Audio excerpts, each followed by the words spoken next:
All right, we are in the home stretch of items that I want to talk about when it comes to like your skin health, okay?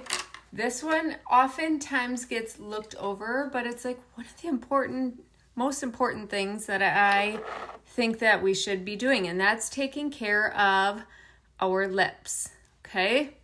So I have a couple fan favorites that I like to use, but let's just talk about why we want to make sure that we're hydrating our lips. Just look at here. Look at all the talking that I'm doing, the movement that's going on.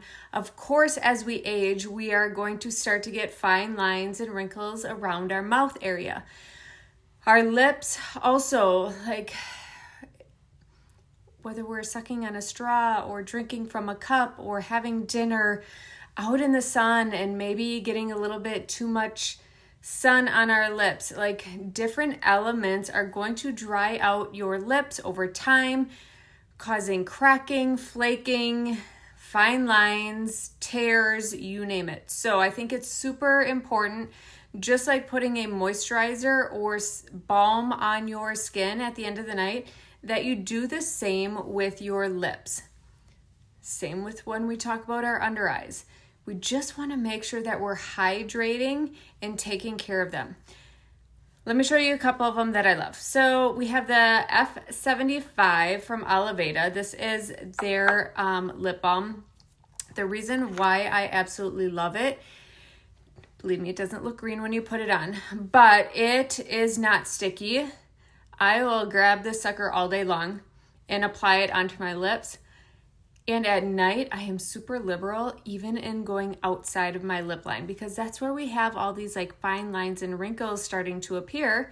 So why not take some of this lip balm with the corrective properties, with the hydroxytyrosol, helping with that cell turnover, getting fresh, new, hydrated, plumping skin and lips.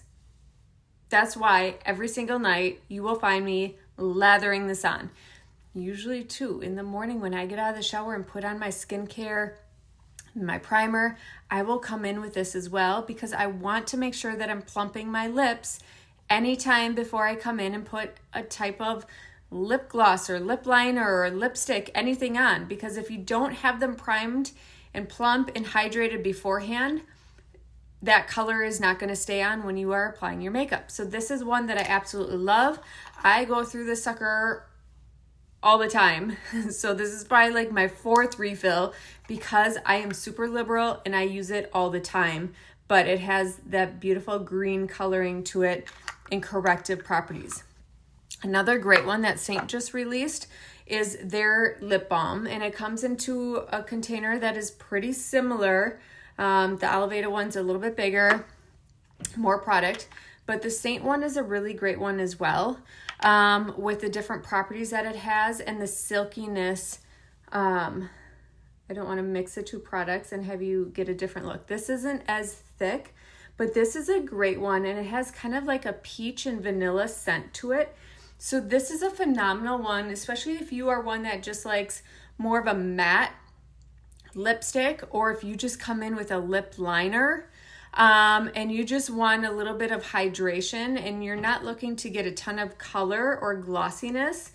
The Saint one is amazing. You can see there's a little bit of gloss to it, and it has those amazing hydrating properties, somewhat similar to their old lip conditioners. So if you were a fan of those, definitely give this one a shot too. This is one that I like to just keep in my purse or my whatever bag I'm carrying with me, because it's one that will freshen up my look and my lips throughout the day. So if I had my pick, it would be the two of these, especially this one at night or once I get out of the shower, so it really hydrates my skin and helps with correcting fine lines. And this one is great for just locking in that moisture, a little bit of that gloss look and feel, but yet we're still like helping hydrate our lips.